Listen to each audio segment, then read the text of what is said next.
I'm going to tell this story, and then it's going to be the end of stream. Okay? I kind of spoiled it a little bit. All right, listen. Story time. So, I grew up in the country, right? I grew up like land, mountains, little bit of twang in the voice, you know. No, it wasn't quite like that, but you know, I grew up in the country, all right. So I would finish school, and I'd just like go figure something out. I just go find a tree and throw rocks at it, you know, that type of an upbringing, right? And so one day, like after school, I'm just looking around at what we call the mud room. So like a mud room is like, I don't know if you guys know mud rooms. So think like basement, but it's not like finished basement. It's an unfinished basement. It's got like a mud floor. So we had like this room, which was literally just like rock walls and mud at the bottom. It's called a mud room. I don't know if that's a term. So for reference, the house that I grew up in was originally built in like 1850 or something. So the mud room was like the same rock walls from like 1800s. So it was very cave-like. So there's like all my dad's junk in there, right? All random crap. That's where we put like our push lawn mowers, some of his tools, some of our sleds for the winter, whatever. And so I'm looking around, and I find a trap. That's right, a trap.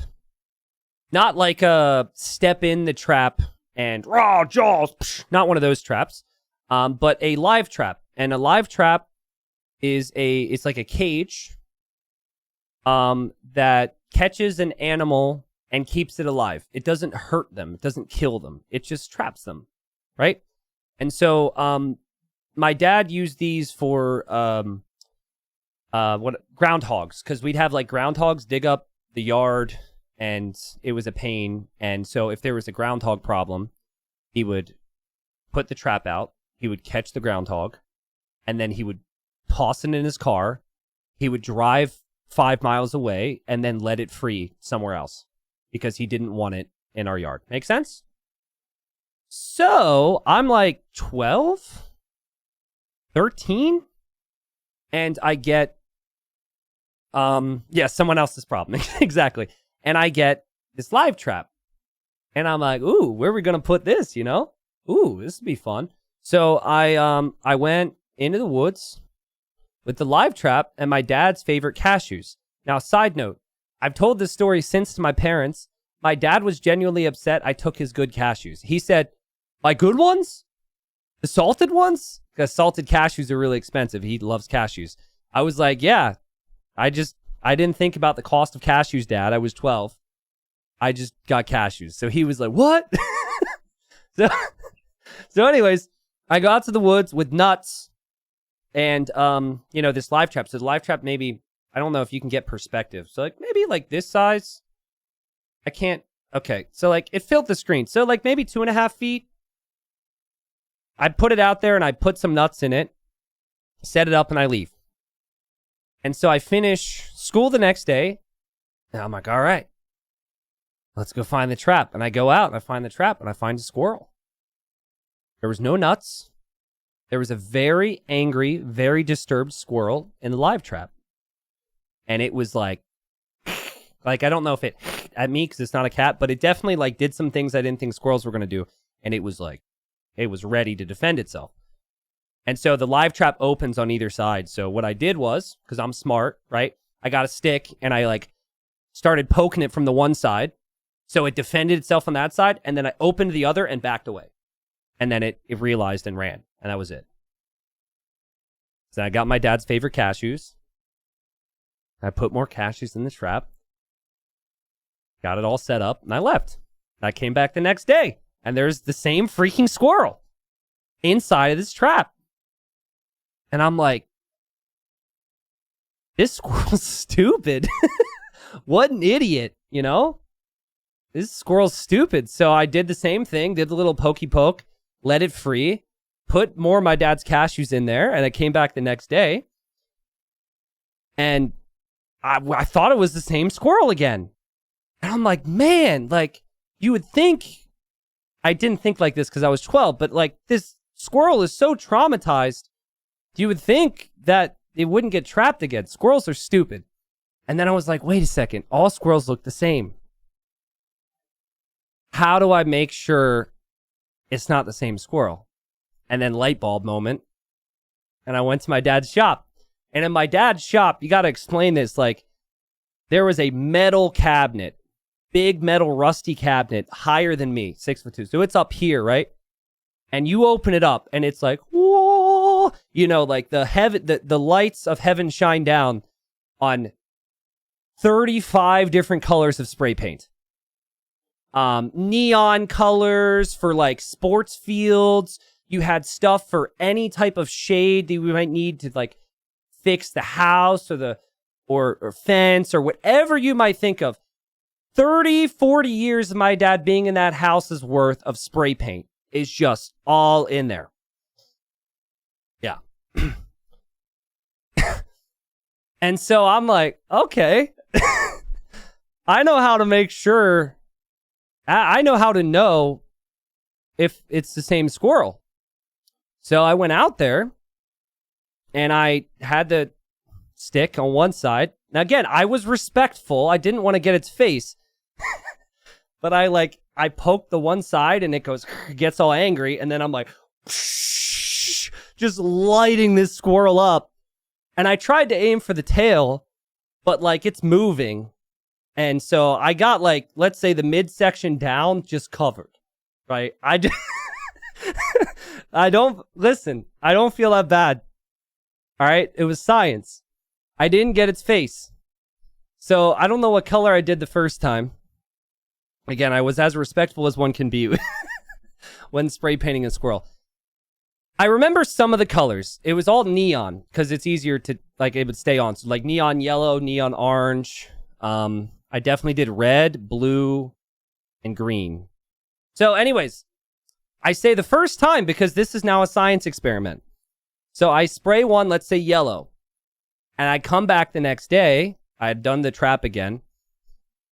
And there's a non-yellow squirrel in the trap. And I was like, oh.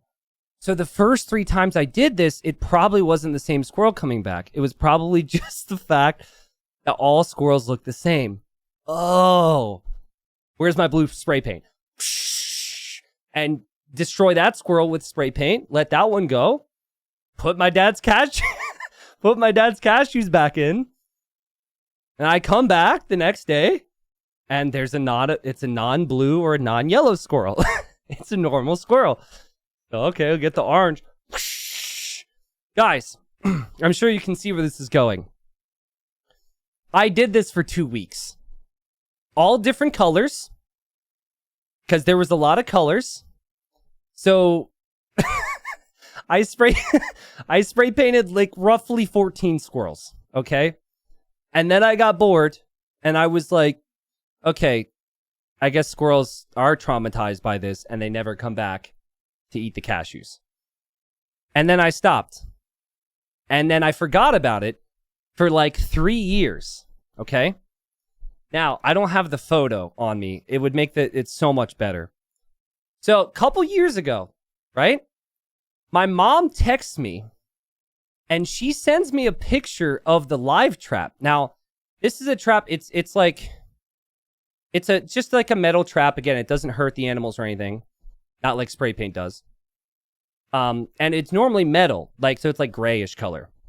But I had spray painted through there from various angles with 14 different colors. So it looked like a rainbow. Okay? So I guess my dad needed the live trap for something. I was 12, 20 years ago? He needed the live trap. My dad pointed it out to my mom. My mom thought it was cute and nostalgic. And she was like, oh, I remember when son used to spray paint squirrels. I didn't tell them. They found out at some point. So my mom sends me a photo of this. And she's like, Dad needed this today. Remember when you used to spray paint squirrels? And I was like, oh my God, I forgot how smart I was, right? So I thought that squirrels just weren't stupid. But here's the thing. So my a lot of my friends down here are people I'd met through my fiance. My fiance is doing marine biology, but she does science-based things, and they do lots of studies, and they tag animals, and they do all these different things. And so they have education, right? They weren't some random kid with a can of spray paint. So I told her this because I was like, this is funny. You won't believe how stupid it was. I told her, and she goes, you know why you never caught a colored squirrel, right? I was like, yeah, because it wasn't worth the traumatizing moment to get the cashews. Like, they were like, I'm staying away from there because that's a dangerous place. I was like, they were horrified. Exactly. She's like, no. She's like, they didn't blend in with their environment anymore. So they were the next hawk's snack. Imagine you're a bird flying above wherever, and all of a sudden you see a fluorescent yellow squirrel.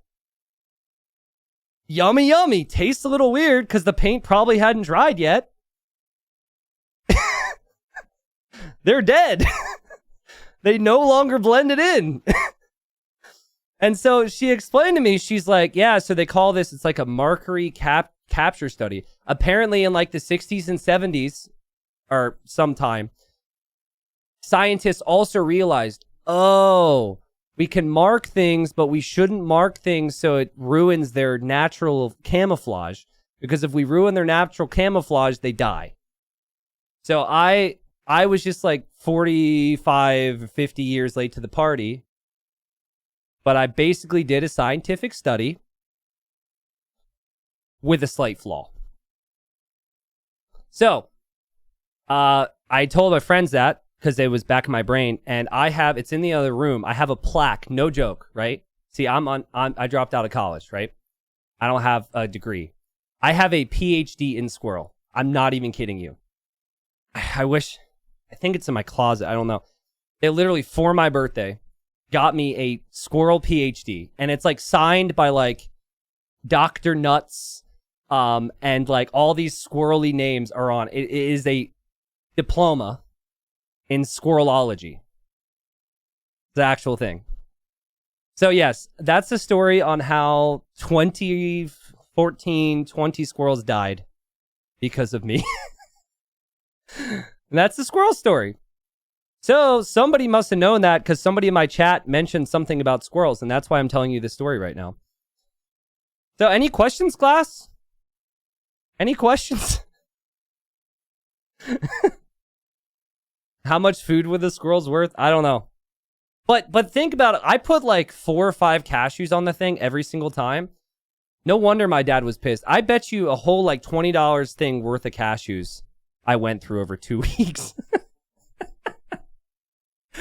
Do you still have the cashews? No, I don't live at home with my parents anymore. But like, to give you an idea, like, I don't know your upbringing, but like for me, my parents were very involved and whatnot, but like, it tells you where I come from if I'm out spray painting squirrels and it's just like, oh, all right. He's catching squirrels and spray painting them. Oh, all right. There was no like, what do you, stop. You know, it was like, okay, you're in the country. Yeah. Let's go spray paint a squirrel. Did you eat or cook any of them? No. It was a live trap. I didn't think they died until 20 years later. I didn't find out that those squirrels probably died until a couple years ago because I never thought about that.